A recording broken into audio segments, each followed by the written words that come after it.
friendly neighborhood e-girl, back at it again with another video, and found that sounded like I was copying Thomas Halpert. Oops, I didn't mean to copy him, but it happened. I have foundation on my hand because I did my makeup. It's gonna be like a get ready with me, chatting about my mental health, giving tips type of video, if that's okay with you guys. My coworkers found my YouTube because I was talking about it and not really expecting them to follow it and subscribe and watch, and they did. They said my intro's cringy, and I was like, bitch. I'm not gonna change it though. So anywho, let's just jump right into the get ready with me / chatty thing about my mental health. And please don't forget to like, subscribe, and all that great stuff. And I thank you guys so much for coming back.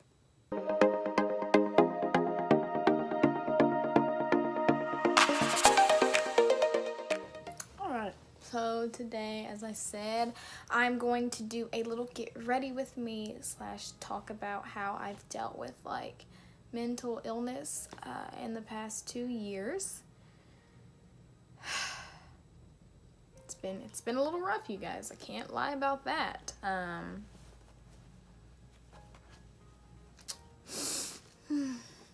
So anyway, look at my lovely mirror. It points out all of my lovely imperfections. And I really, really love that so much. Really, so much. But anyway, yeah, so just to give a little context, I have panic disorder, PTSD, I was dealing with depression at one point, depersonalization / derealization disorder, and then just like general anxiety. And I don't know if that comes from the panic disorder itself or something else. So panic disorder is literally when you just get anxious out of nowhere and there's no type of explanation for it. So I could just be sitting at work, minding my own business, having a pretty good day, you know, and then bam, out of nowhere, I'm just anxious. And it's actually really annoying because a lot of the times I'll just be having a good day minding my business, and then out of nowhere anxiety's like, something's coming. And I'm like, well, what is it, sis? And the anxiety's like, bitch, I don't know, but something's coming. Get ready, ho. And I'm just like, and then nothing comes. And I'm just like, oh, okay, that's good. I really appreciate getting my fight or flight up just for nothing to happen. So that's what panic disorder is. Depression, it's different for a lot of people. Mine is being tired all the time, not eating, being sad and hopeless, and, you know, not really having a will to live. That's how my depression kind of is. Some people are opposite. Some people overeat and never sleep and all that lovely great stuff. But that is not how it works for me. So that's what panic disorder is. That's what depression is. PTSD is post-traumatic stress disorder. I have that from the incident that triggered my panic disorder that I'm not going to go into in this video. And I also have it from childhood stuff. And this pomade is literally supposed to be black, and it's really not. So the tea on that. Anyway, yeah, PTSD is post-traumatic stress disorder. I actually don't know the official definition for that, which is really weird, but it's basically like your body remembers things that happened in the past and can kind of respond to them even though they're not happening anymore. And it can cause flashbacks and bad dreams and all that stuff. I don't have flashbacks or anything like that. I have other symptoms But yeah, more severe PTSD can cause really bad stuff like that. So luckily I do not have to deal with that because that's very intense. Then I have derealization, depersonalization disorder. That's probably something that a lot of you guys aren't familiar with because only about 2% of the population deals with it. So it's not super well known about. And then some people even may deal with one or the other and not even realize it because there's just not a whole lot of information about it out there. First time I ever heard about it was in a Mary Higgins Clark book. I really love that author and I haven't read her books in a while, but yeah, that's the first time I'd ever heard of it. But derealization is literally like it's literally feeling like the world around you isn't real. There are a lot of symptoms. I'll leave links in the description. I'm not going to talk about the symptoms or go into all the symptoms because if I do that, then my mind will start to have them. And I don't want that because I already deal with the symptoms that I have. I don't want to add any more to it. So I don't look into that stuff. It's not good for the disorder at all. So anyway, yes, derealization is feeling like the world around you is not real, and depersonalization is feeling disconnected from your body. It's very similar to an out-of-body experience, but typically when you have an out-of-body experience, you come back into your body. This is like feeling halfway out all the time, sort of. And I have dealt with those for the last 2 years and 6-ish months. And let me tell you, sis, it has been quite a ride. At the beginning, I did a lot of research, and I had a lot of hope that I would get better. Only about 2% of 2% of the people who have the disorder have it chronically, and chronically just means for a long period of time. So I thought, maybe I could cure this. So I went and I just looked everywhere on the internet. I downloaded manuals. I paid for books that people that had cured it. I done tons and tons of stuff. And I did it by myself for about a year. And at one point, I just kind of came to a standstill where I wasn't really getting better, wasn't getting worse, but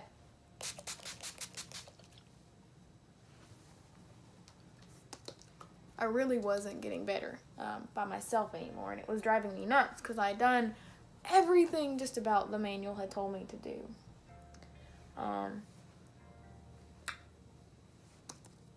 I was like, what's going on? What else can I do? So, also, just to add this, depersonalization / derealization can be a symptom of panic disorder, or it can be its own disorder. It comes from when the body experiences something traumatic and it remembers it and doesn't want to kind of feel.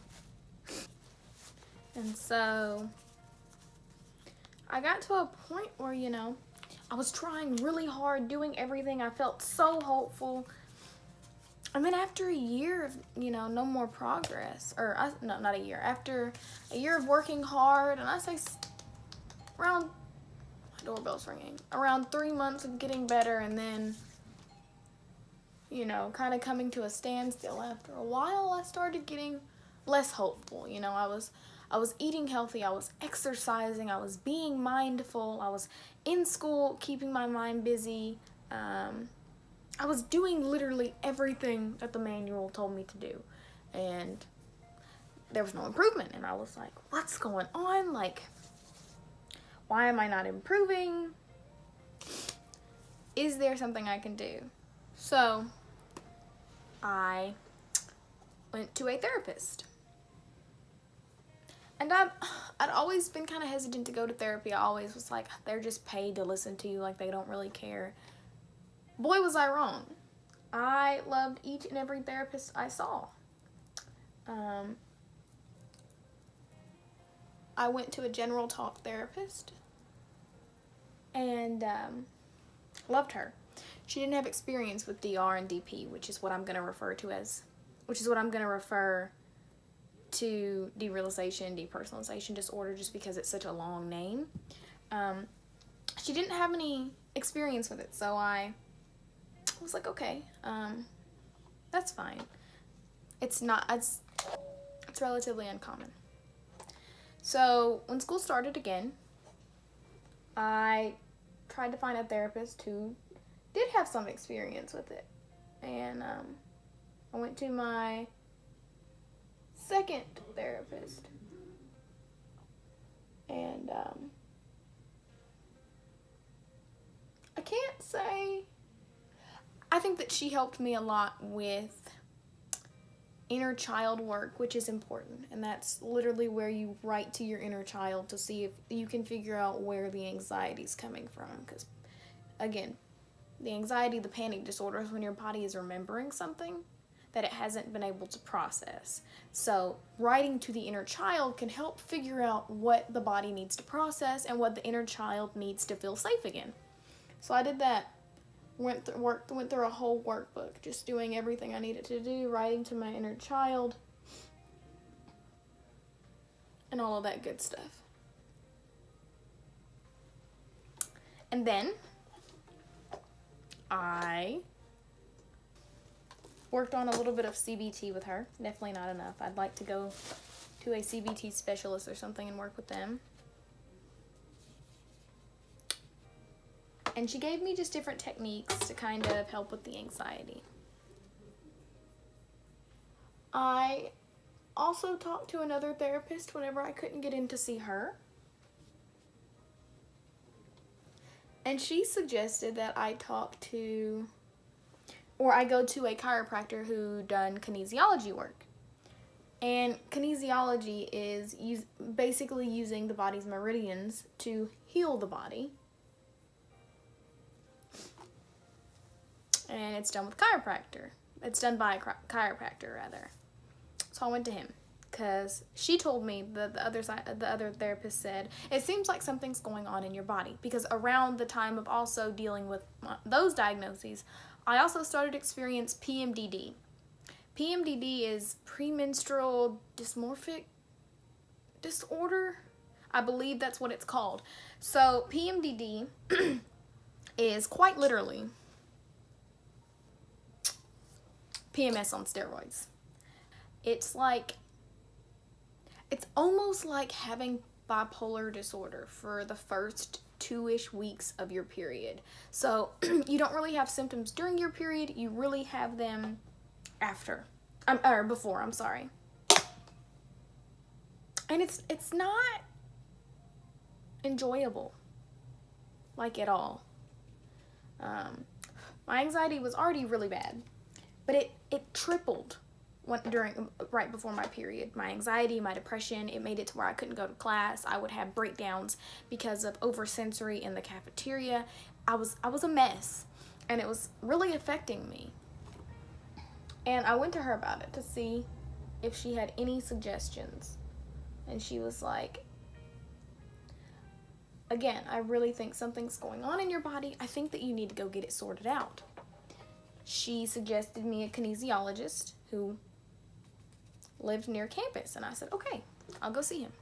So I went and saw him once. I probably should do it again, because it was actually very helpful. So I went to the kinesiologist, and I kind of told him what was going on. And he said, well, let's see what's going on. Let's see what we can do to help you.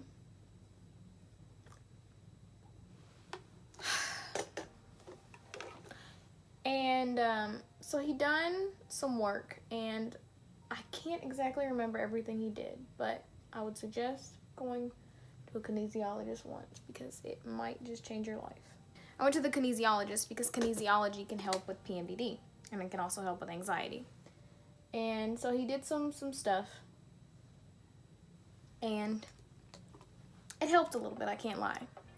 What he did is he realized that I had an allergy to some type of preservative in bread. And he said, this is what's causing havoc on your ovaries. And I was like, oh, word? And he was like, yes, we need to clear that allergy. So he cleared the allergy. And he said, it's cleared, but if you start eating bread again, it's going to come back. And I was like, okay. He said, see if that helps with your PMDD. And I was like, all right. And it did. It did help a little bit. But not enough.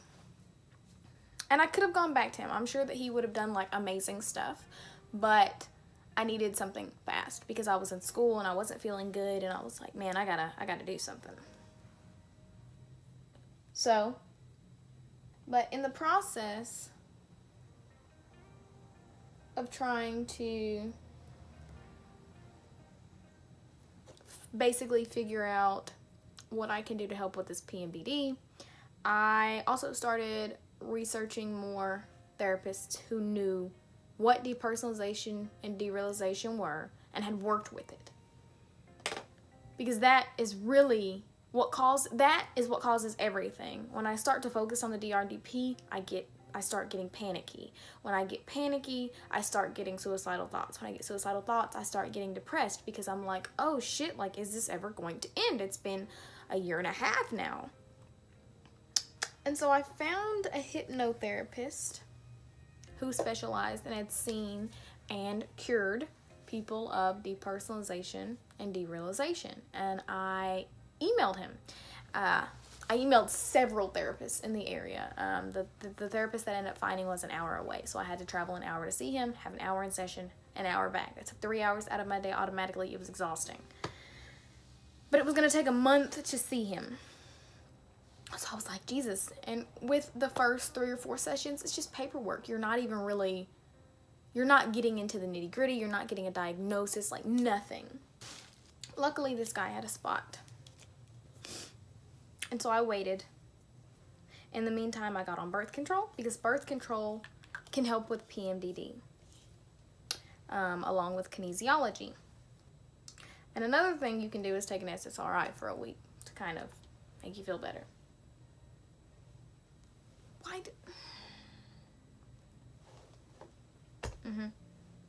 So I get on birth control and I wait to see my counselor, my new counselor, and I'm still seeing my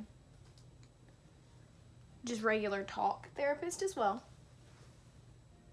I'm still doing inner child work. I'm still doing mindfulness, still trying to have a good diet, all of that good stuff.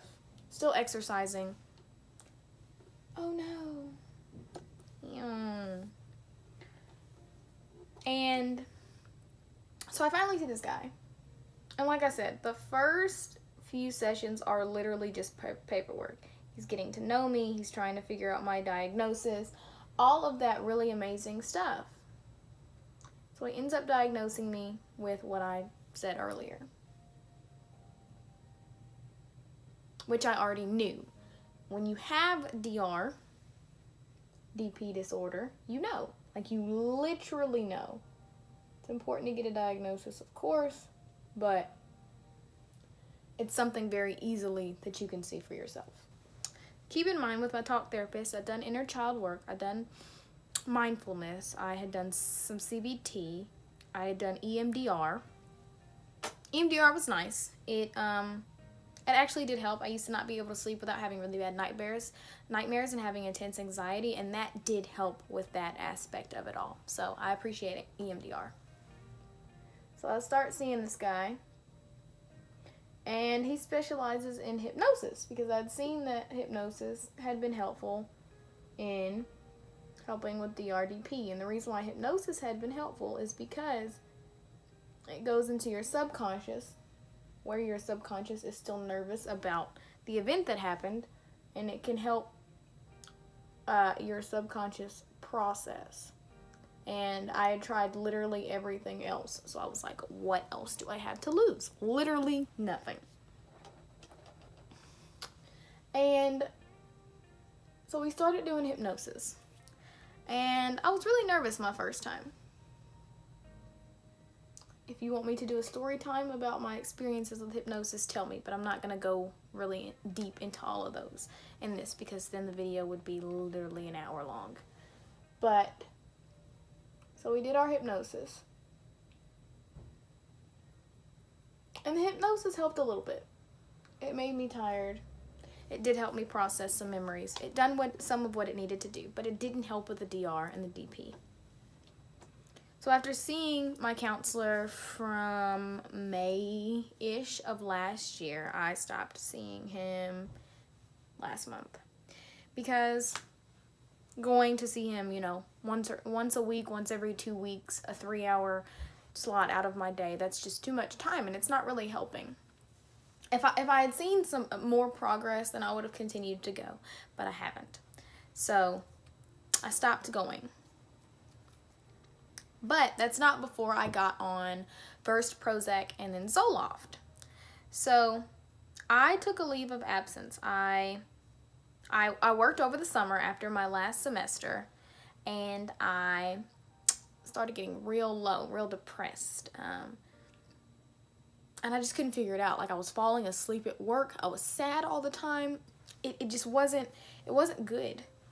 And I was like, you know, I can't go to school like this. I can't be my best self. I am a perfectionist, and that's not a good thing. I'm talking about if I get a 97 on a paper that I know I could have got 100 on, and I just made a stupid little mistake, like, I'll have a full breakdown. I've done it. It's not good. It's not something to pride yourself on. Perfectionism is not good. It is okay to an extent, but the severe perfectionism that I have is not good. So I worked that summer, and, you know, again, I started feeling so really, really low, and it didn't matter how healthy I ate. It didn't matter that I was exercising. I just was not happy. And so I was like, okay, Saria, you clearly need to take a leave. Like, something's going on. You need to figure it out, get better, and then go back to school. That was a really hard decision for me, because I'm always one of those suck it up type of people. And I believe so much that school is very, very important. But the thing is, school will always be there. You won't if you don't help yourself. And that's just the lesson that I had to learn. It doesn't matter making all A's. It doesn't matter graduating if you're not there to see it. And so I had to learn that. So I took a leave of absence, and I wanted to really focus on getting better. I deserve to get better. Everyone deserves to get better. No one deserves to suffer. So I took my leave. The leave did more harm than it did good, because I said I was going to get a job, but I was so depressed that I couldn't do anything. So I just kept putting off getting a job, and I kept putting it off, and I kept putting it off. And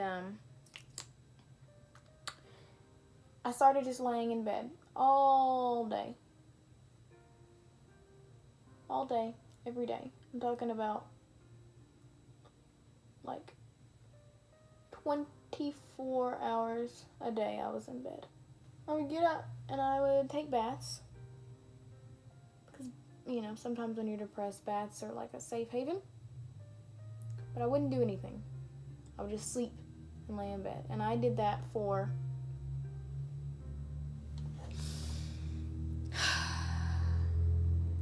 August, September, October, November, December. I did that for 5 months,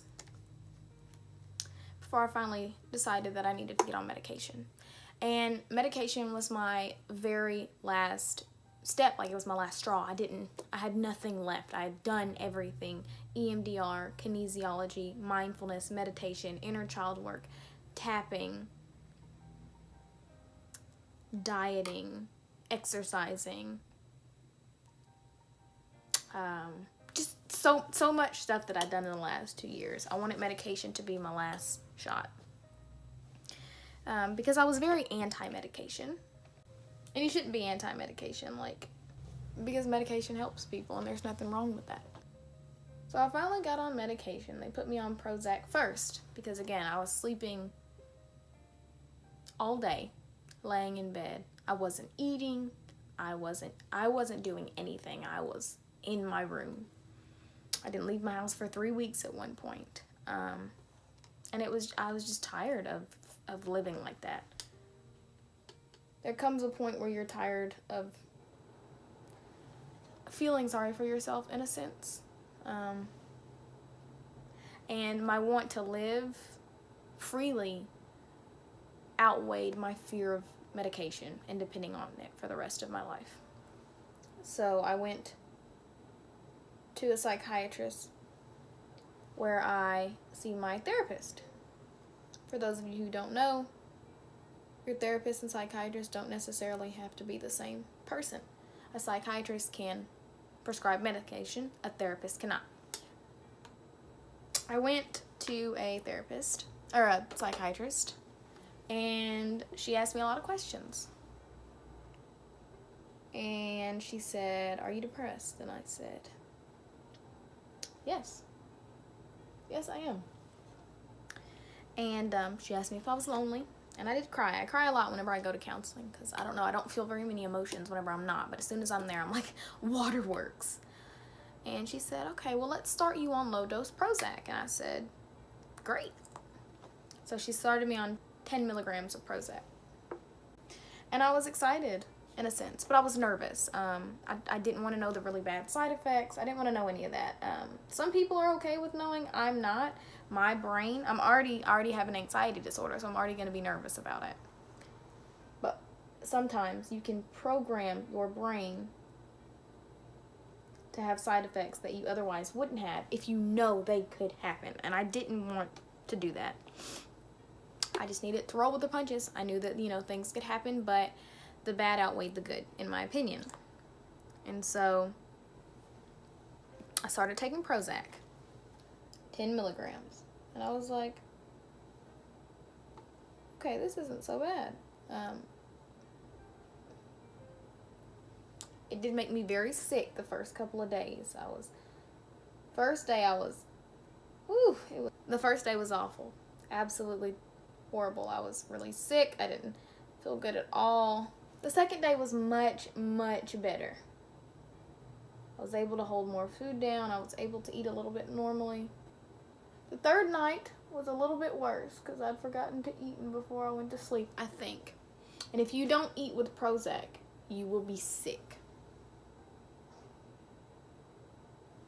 So I woke up in the middle of the night puking. I was like, okay, that's fine. After about, let's say, a week and a half, 2, those symptoms disappeared.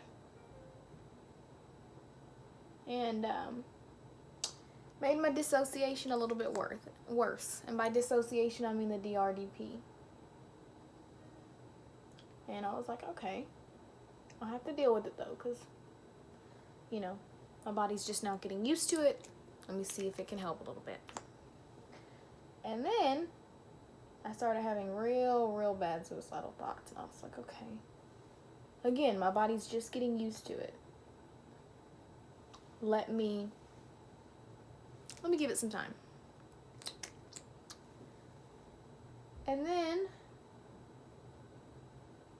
on Thanksgiving, I almost took my own life. And haven't told anybody except for a few people before now. Because I don't want people to worry about me because I'm really doing much better now. And I'll get to that awesome part in a minute. But I decided that I needed to get off Prozac because clearly it wasn't working for me, which is fine. It's not going to be one size fits all. It may take a few medications. And that's okay. Back to my therapist, and I told her what happened. I was like, I don't know about this one, Chief.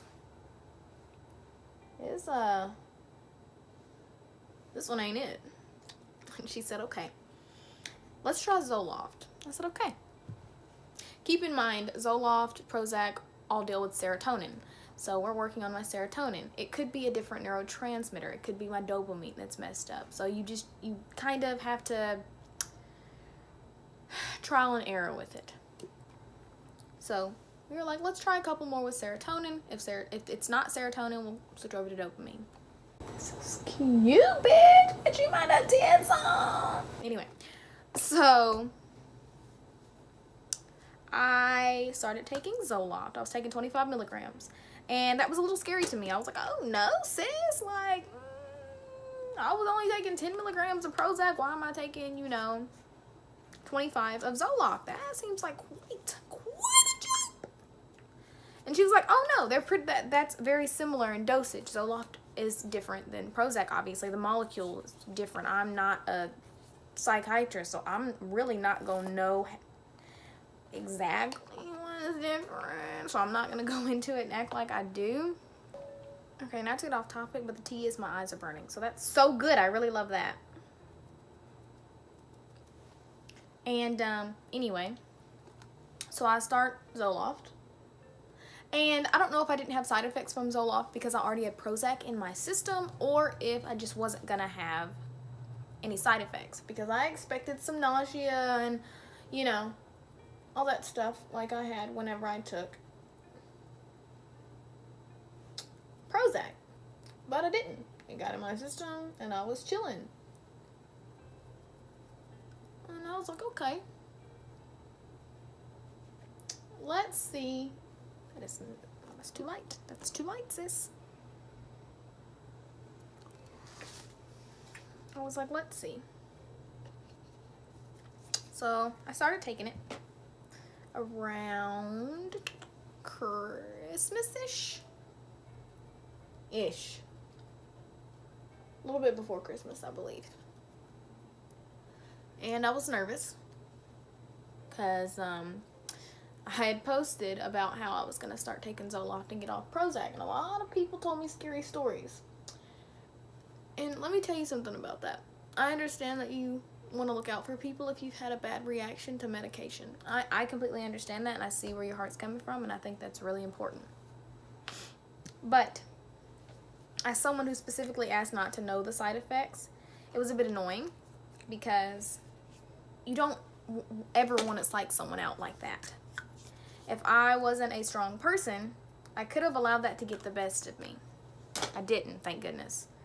But you have to understand that just because a medication doesn't work for you doesn't mean it's not going to work for somebody else. Everyone's body is different. That's why we have so many different types of antidepressants.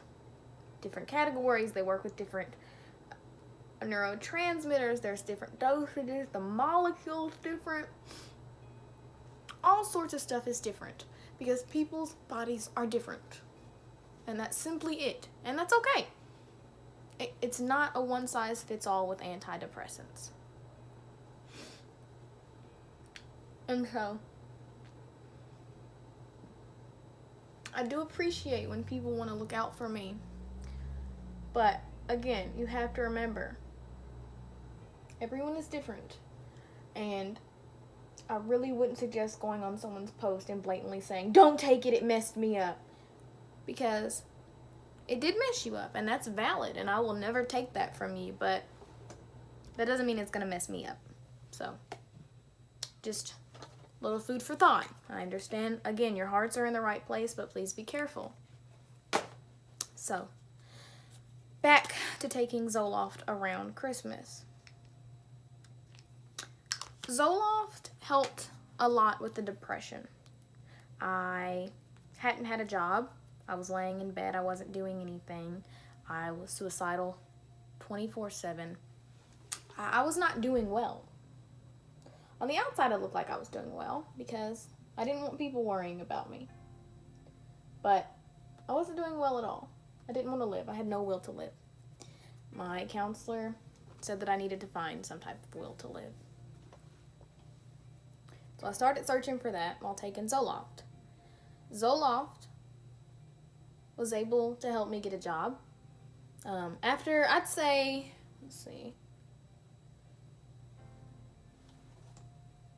3 months in my system, it really started helping with the depression. I hadn't had a job And I knew I needed to get one. I needed to start integrating myself back into society, because if the DR and the depersonalization and the panic disorder never go away, then this is my life now, and I just have to accept it. I have to move on. I can't sit here and pray and hope one day I'll wake up and it'll be gone, because that's just not how it works. That doesn't mean I'm not going to stop doing everything to cure it, quote unquote, but it does mean that I'm going to stop living like it's stopping me from doing everything I want to do in life.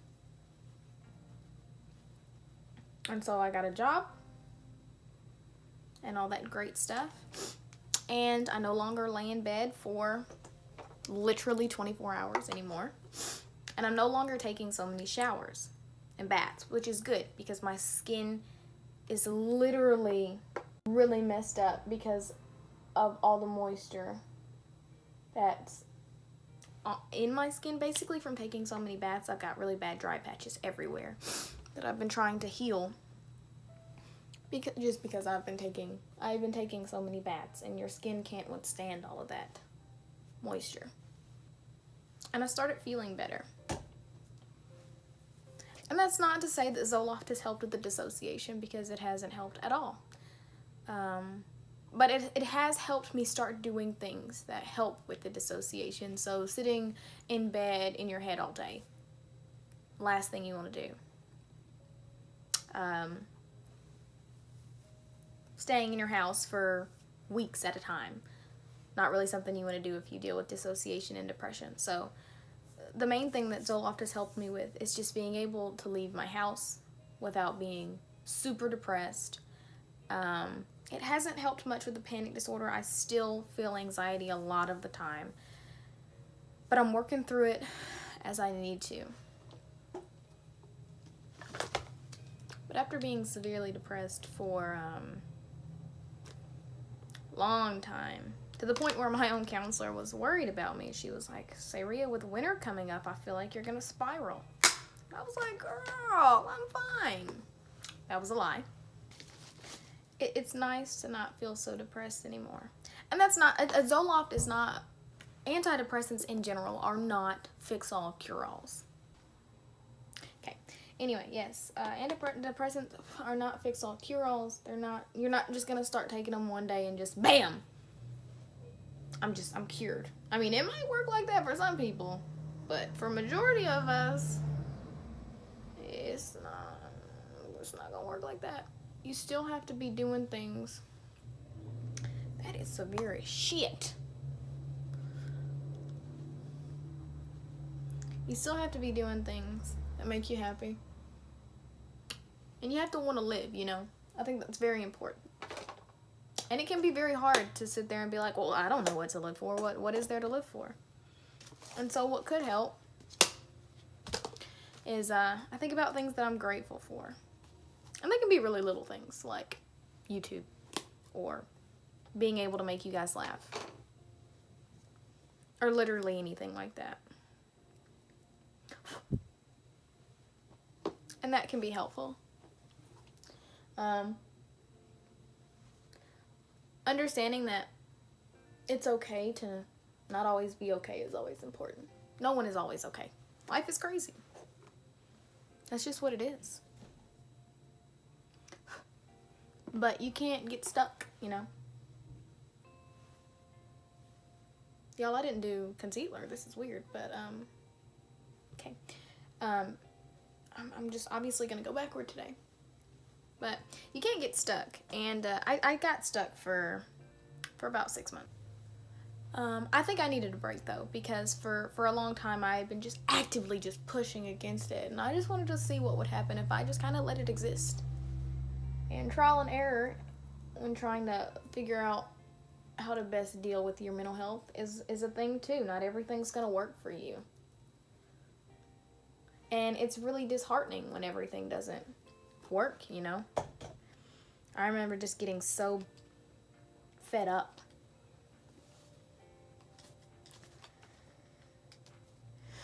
And being like,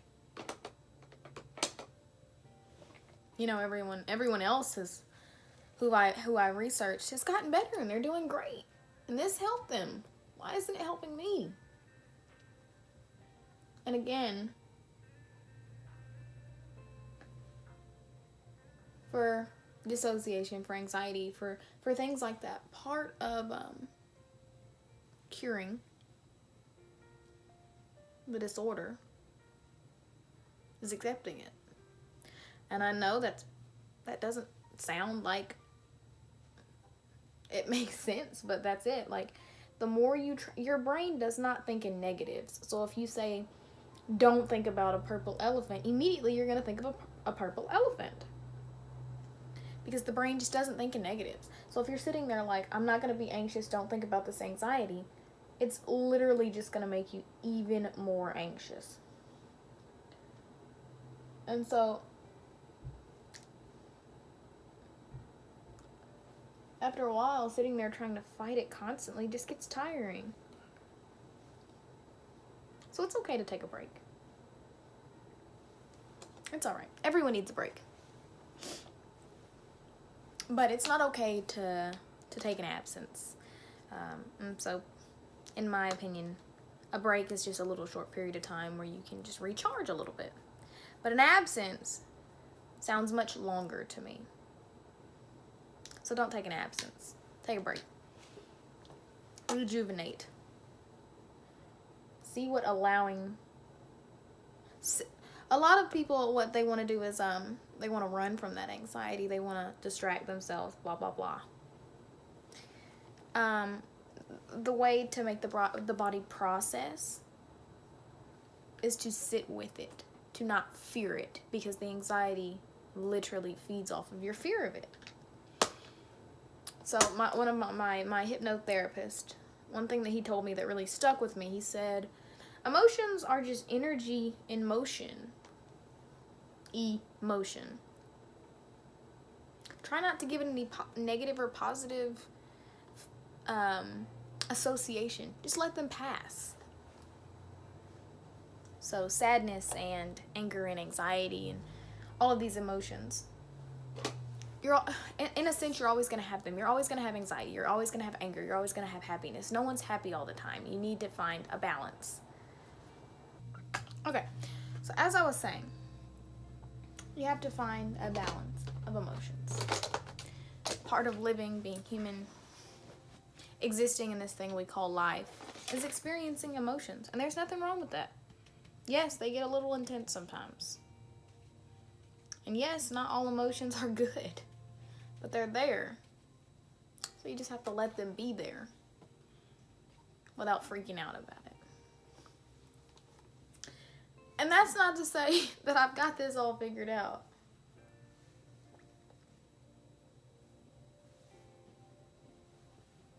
Just kidding, I'm gonna blend this out, but that's not to say I've got this all figured out.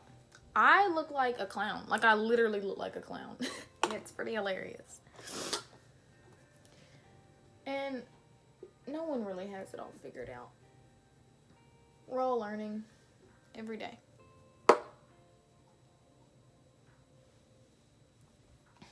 And we also have to stop this this idea that you just heal one day. We have to stop the idea that healing is linear, because healing is going to have its ups and downs. Someday it'll feel like you're on top of the world, and some days you'll feel like you didn't think you could go any lower. But healing is lifelong. You don't just wake up one day and you're cured. It's not how that works. There will always be something. And that's okay too.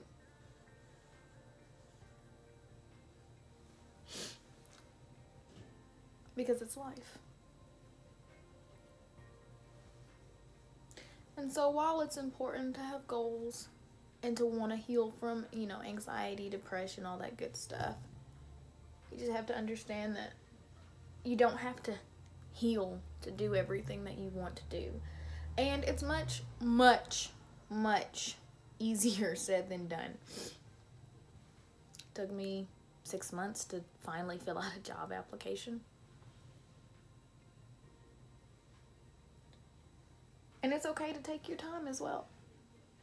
But you need to set a goal for yourself. you know.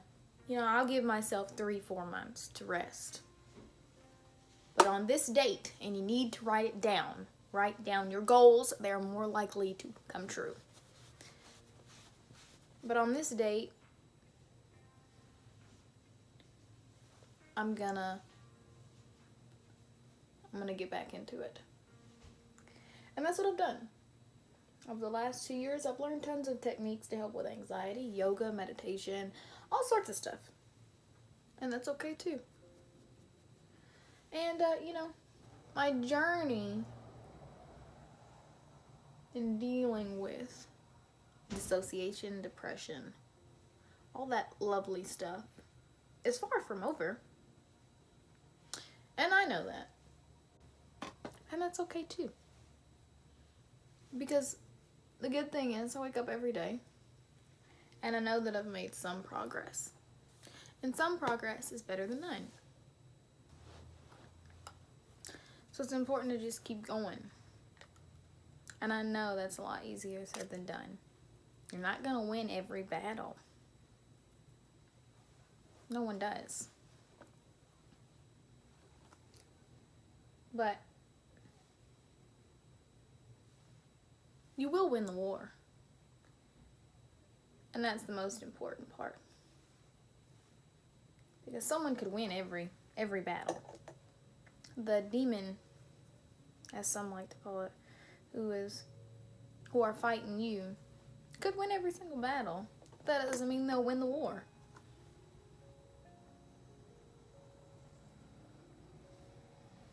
And the war is the most important part.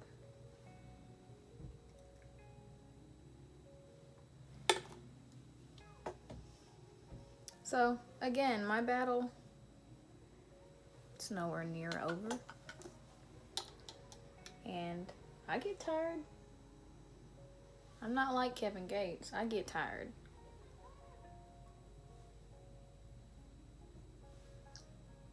And it's alright to get tired. We all get tired. But you just keep going. That's what I'm doing. That's the reason why I'm doing this YouTube channel. I've been talking about how I wanted a YouTube channel for years and years and years. Never done it. I was like, no one will watch me. I'm not interesting. It's too much work. Just, you think any excuse in the book.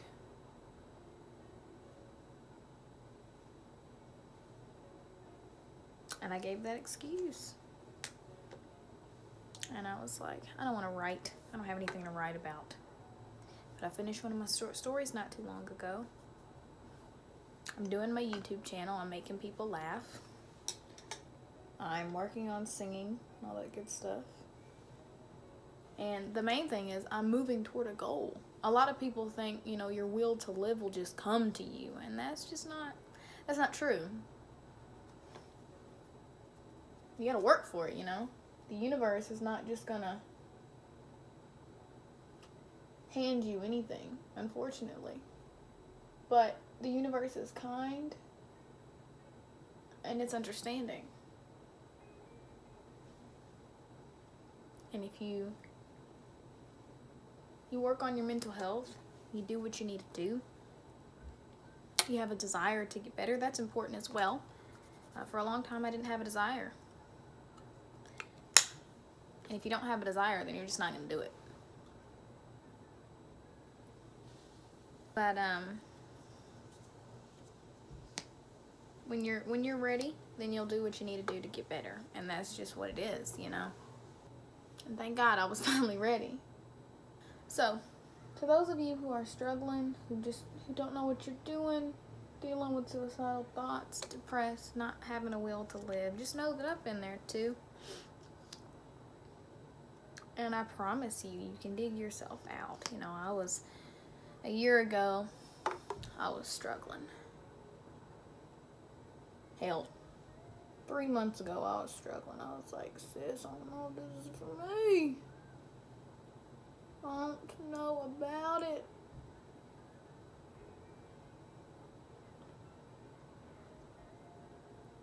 But, I'm doing much better. And I know that if you give yourself time and you give yourself compassion, that you will too. We all gotta be nicer to ourselves. And again, that's easier said than done. But we really do. Because as far as we know, we only get this one life. We only get this one body. And it's doing everything it can.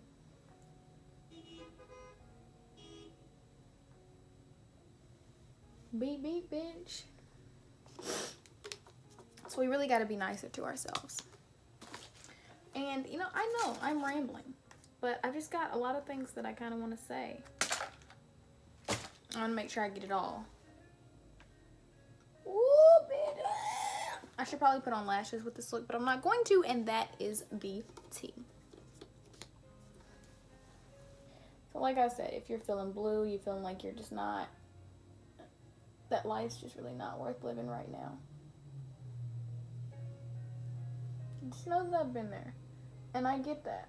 Life doesn't always feel like it's worth living. And people don't want to admit that. Because there's controversy and... But it's important to be honest. And life isn't always worth living, you know? Sometimes you wake up and you're just like, damn, I'm tired of this. I'm ready to go. But it's very important to realize that just because life isn't worth living today doesn't mean that's not worth living tomorrow. If you end it, then you'll never know. And so you have to remember that the ability to choose instead of picking a decision that could end it all, that's important. One, death is, as far as we know, death is the end. Obviously, there are people who believe in reincarnation. There are people who believe in the ancestral plane. There are people who believe in transfer of consciousness. I mean, I get that, and that's valid.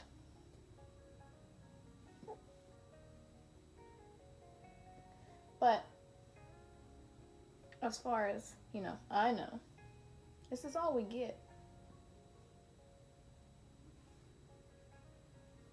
And so, we just have to take what we get with a grain of salt and understand that it's not always going to be clouds and roses and bitches and hoes all the time.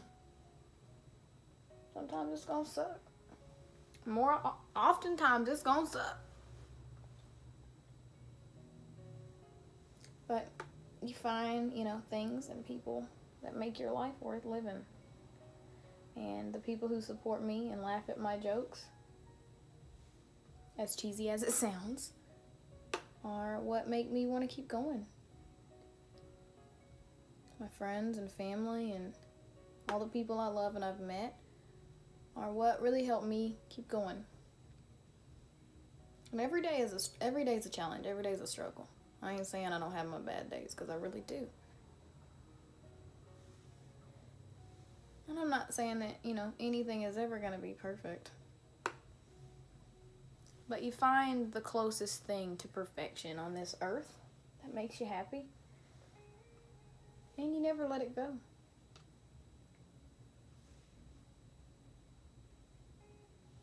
And so I said all that to say that this is my journey with mental health and mental illness, and it runs in my family, and I don't know if it'll ever be over. I don't know if I'll ever be cured.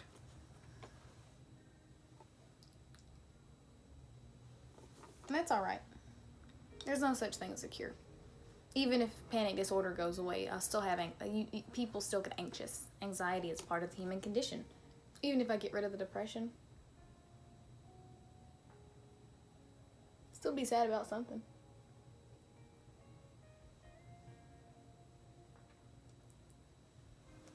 And even if it never goes away, because that's a possibility as well. Some things don't go away. That's okay too.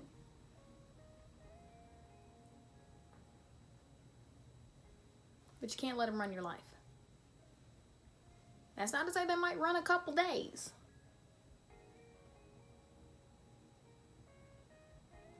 Some more ones where, I had to call into work, so I just couldn't do it, That's alright. But they don't need to run your life.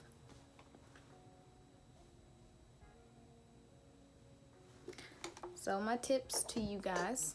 I think this look is finished, sis. Oh, okay, that's enough of that. So my advice to you guys is do something once a day that makes you happy.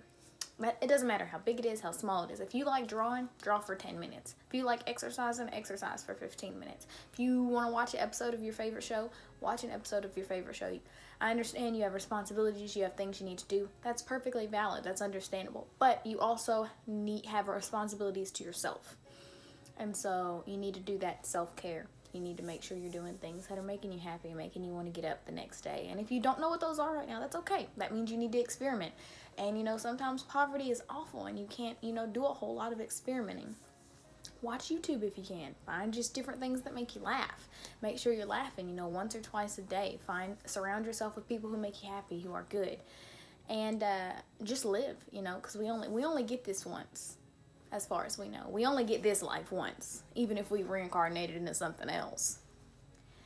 So you just have to live it till it's to the fullest that you can, you know, because we all ain't rich, you know, we all struggling a little bit. But yeah, I just wanted to kind of talk to you guys about my struggles. But yeah, I hope you all enjoyed this. Okay, sorry. I hope you all enjoyed this video. I hope that the makeup look turned out nice. I really like it. And I hope that, you know, regardless of how everyone's feeling right now, that you understand that it takes time. Not all the time will be good. It might be shitty a lot. But in the end, it's all worth it. And so, you know, if you're looking for a sign to not give up, to keep pushing, to keep going, to keep doing the damn thing, this is your sign. I promise you, a year ago, I don't think I thought how am I gonna word that? A year ago, I didn't think I'd be where I am now. I really didn't know. I mean, I didn't know if I was gonna live to my 21st birthday, which was October 24th of last year. I didn't know if I was going to live until 2019. I was at the beginning of 2019 like, man, I don't know if I'm going to make it through 2019 at all. And like, here I am thriving, doing well, doing okay. And so I promise you, sis, I promise you, sweetie, you can do it. If you set your mind to it, do it. I'm rooting for you always. And so, yeah, I hope you all enjoyed this video. I hope it wasn't too like gossipful, like preachy, but like I feel like it needed to be said. So I love you guys so very much.